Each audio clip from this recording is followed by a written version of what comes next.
India में करोड़ों लोग स्टॉक मार्केट से डरते हैं क्योंकि उन्होंने सिर्फ दो चीजें ही सुनी होती हैं, मेरा पैसा डूब गया या फिर उस बंदे ने शेयर मार्केट से करोड़ों रुपए कमा लिए। लेकिन सच क्या है?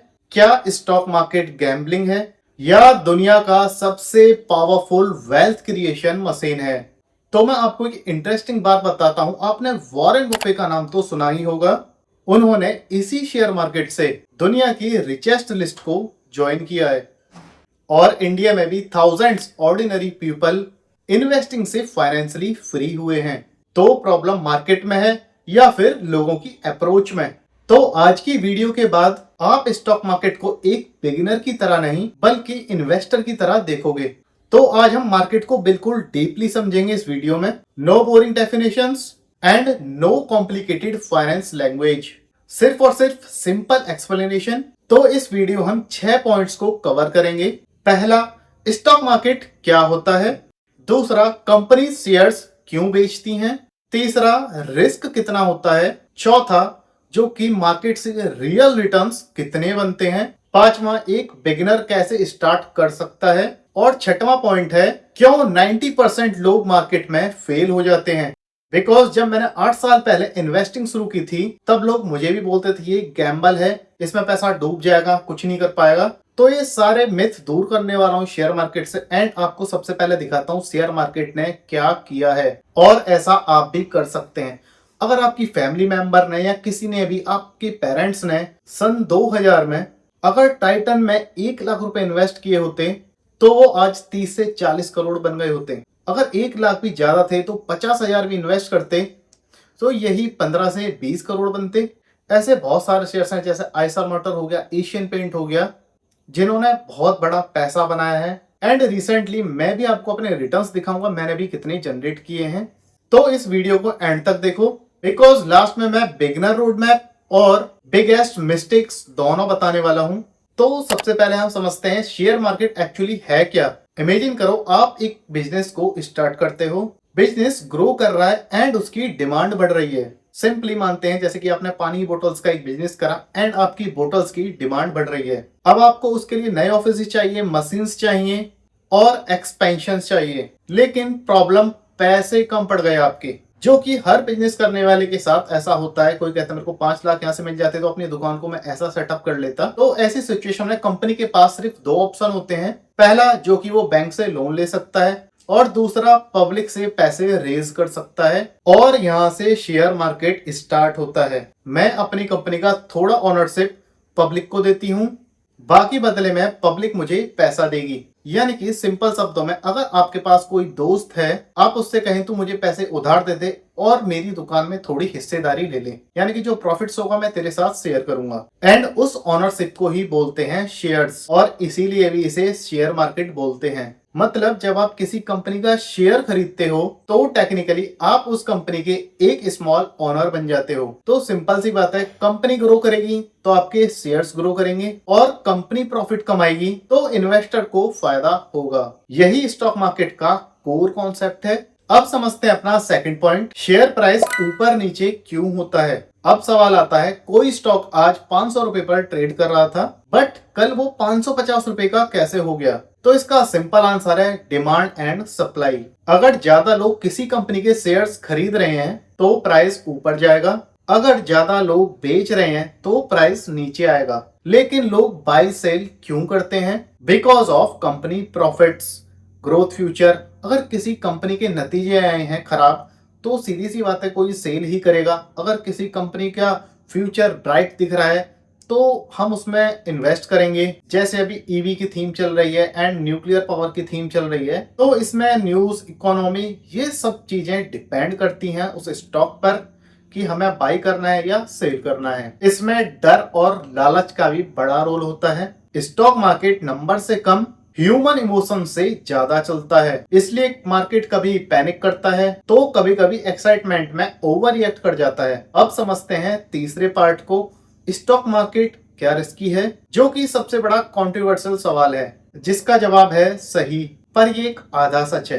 बिकॉज आपको अपनी मनी को कहीं तो इन्वेस्ट करना ही है। बहुत से लोग अपनी इन्वेस्टिंग करते हैं रियल एस्टेट में, तो क्या रियल एस्टेट में लॉस नहीं होता है? या आप कोई बिजनेस कर रहे हैं, क्या वो रिस्की नहीं है? सब कुछ रिस्की है, यहाँ तक कि आपकी लाइफ भी रिस्की है। डिफरेंस बस इतना है कि आप रिस्क को समझते हो या नहीं। इसको मैं आपके लिए और सिंपल करता हूँ। स्टॉक मार्केट में दो तरह के लोग होते हैं। तो जो पहली तरह के लोग होते हैं उनके पास बिल्कुल भी नॉलेज नहीं होते हैं। वो डिपेंड करते हैं टिप्स के ऊपर, जैसे किसी ने टेलीग्राम पे दे दी, व्हाट्सएप पर दे दी, इंस्टाग्राम पे किसी ने स्टॉक बता दिया ये भागने वाला है, डबल मनी की स्कीम के पीछे पड़ जाते हैं, इंट्राडे गैम्बलिंग करना शुरू कर देते हैं, जो कि सबसे बड़ा लॉस है इंट्राडे में। तो ये आदमी यूजुअली मार्केट में पैसा लूज ही करेगा। एंड दूसरा पर्सन जो स्ट्रॉन्ग कंपनीज को चूज करता है, पेशेंस रखता है, लॉन्ग टर्म इन्वेस्टिंग प्लान करता है एंड मोस्ट इंपॉर्टेंट अपने इमोशंस को कंट्रोल करता है। और इस बात का इतिहास भी गवाह है कि लॉन्ग टर्म इन्वेस्टर ने हमेशा पैसा बनाया ही बनाया है, एक अच्छी खासी वेल्थ क्रिएट की है। तो स्टॉक मार्केट बिल्कुल भी डेंजरस नहीं है, जो डेंजरस है वो है इग्नोरेंस। तो हमारा फोर्थ पॉइंट है शेयर मार्केट से हमें कितने रियल रिटर्न्स मिलते हैं। तो आपको जो रियल रिटर्न्स दिखा रहा हूँ वो मेरे खुद के हैं, जो मैंने पिछले कुछ सालों में बनाए हैं एंड मैं लास्ट 8 ईयर से मार्केट में इन्वेस्टिंग कर रहा हूँ। बट जो मैं आपको रिटर्न्स दिखा रहा हूँ ये मैंने लास्ट 2 से 3 ईयर्स में बनाए हैं। तो सबसे पहला देख सकते हैं मेरा नाल्को का रिटर्न 300 से ज्यादा का है। Tata power, Tata motors, DHL, SAIL, Adani power, Vedanta, तो इन सभी में आपने मेरा रिटर्न्स देखा। तो ये रिटर्न्स रियल हैं, इन्हें आप भी बना सकते हैं। और जरूरी नहीं है ये रिटर्न्स हर कंपनी बना कर दे, इसका अपोजिट भी हो सकता है। आपने 10,000 लगाए हैं, वो आपके पास मात्र 1,000 रुपए रह जाएं, 2,000 रुपए रह जाएं। जैसे कॉइन के भी दो पहलू होते हैं, हेड्स एंड टेल। तो यहाँ जो भी नए इन्वेस्टर एंट्री लेंगे वो बिल्कुल भी ये ना सोचे कि मैं 1 महीने में, 2 महीने में, 6 महीने में पैसे को डबल कर लूंगा। जो रियल मैजिक होता है वो होता है कंपाउंडिंग का। अगर आप रेगुलर इन्वेस्टिंग करते हो एंड कंसिस्टेंसी दिखाते हो तो स्मॉल अमाउंट्स भी आपके मैसिव वेल्थ क्रिएट कर सकते हैं। अब बात करते हैं एक बिगिनर कैसे स्टार्ट कर सकता है इन्वेस्टिंग। सबसे पहले तो अपना एक डीमेट अकाउंट ओपन करें, जैसे कि आपको उसके एप्स मिल जाएंगे। जैसे मैं यूज करता हूँ जीरोधा का। सेकंड अकाउंट है मेरा धन में, एंड ग्रो हो गया, एंजल वन हो गया, यहाँ पर अपना अकाउंट ओपन कर सकते हैं। Demat account basically digital locker होता है, जहाँ शेयर्स स्टोर होते हैं। और जो मेरी दूसरी बात सबसे इंपॉर्टेंट है, आप कभी भी पेनी स्टॉक की तरफ कभी ना भागें। आप स्टार्टिंग में अपनी पोर्टफोलियो का हिस्सा बनाएं, जैसे टाटा मोटर्स हो गया, टाटा पावर हो गया, बीएचएल हो गया, एचएल हो गया। कुछ इस प्रकार के स्टॉक्स को अपने पोर्टफोलियो में जगह दें। थोड़ा सेफ प्ले भी करते हैं, आपके मानसिक संतुलन को भी बनाए रखते हैं। एंड न्यूज को कम देखो, बिजनेस को ज्यादा समझो, बिजनेस के ओनर को समझो कि उस बिजनेस का ओनर कौन है। तो हम लास्ट पॉइंट को कवर अप करते हैं, जो है 90% लोग यहाँ पर फेल क्यों होते हैं। सबसे पहला रीजन है टिप्स पर इन्वेस्टिंग करते हैं, कहीं से सुन लिया, इन्वेस्ट कर दिया। दूसरा पेनी स्टॉक्स का एडिक्शन, चीप प्राइस पर आपने बाय कर लिया, आपने ज्यादा क्वांटिटी भर ली, आप समझते हैं मैंने बहुत सारी क्वांटिटी रख ली है, ये ज्यादा पैसा बना कर देगी। बट ऐसा बिल्कुल भी नहीं है। अगर आप 10,000 रुपए की पेनी स्टॉक खरीद रहे हैं एट 10,000 रुपए का एक स्टॉक डिक्सन टेक्नोलॉजी चल रहा है 11,000 रुपए का, वो ज्यादा बेटर है एंड बेटर रिजल्ट देगा आपको। तीसरा सबसे बड़ा कारण जल्दी पैसा बनाना है, इंट्राडे खेलना है, जो कि सीधा सीधा गैम्बल है। नए लोग इसे बिल्कुल भी ना करें। आप चले जाते हैं निफ्टी 50 को खेलने, तो बिगिनर बिल्कुल भी ऐसा ना करें। बिगिनर को हमेशा पहले इन्वेस्टिंग सीखनी चाहिए, ट्रेडिंग बाद में। वैसे तो ट्रेडिंग से दूर ही रहें, मेरी यही सलाह होगी। चौथा आ जाता है पैनिक सेलिंग। मार्केट गिरता रहता है, ये एक नॉर्मल सी बात है एंड आपको उसी तेजी से दोबारा बढ़ता दिखता है। जैसे वॉर सिचुएशन में, कोविड हुआ एंड इससे पहले भी काफी ऐसी सिचुएशंस आई हैं जहां मार्केट गिरा है। तो इसमें बिल्कुल भी पैनिक ना करें, अपने शेयर पर भरोसा रखें, उसे टाइम टू टाइम एवरेज करें। सो एक स्ट्रॉन्ग इन्वेस्टर हमेशा गिरावट में अपॉर्चुनिटी ढूंढता है। और अगर आप आज स्टॉक मार्केट से डरते हो तो सिर्फ एक बात याद रखना, एक सक्सेसफुल ट्रेडर भी कभी बिगिनर था।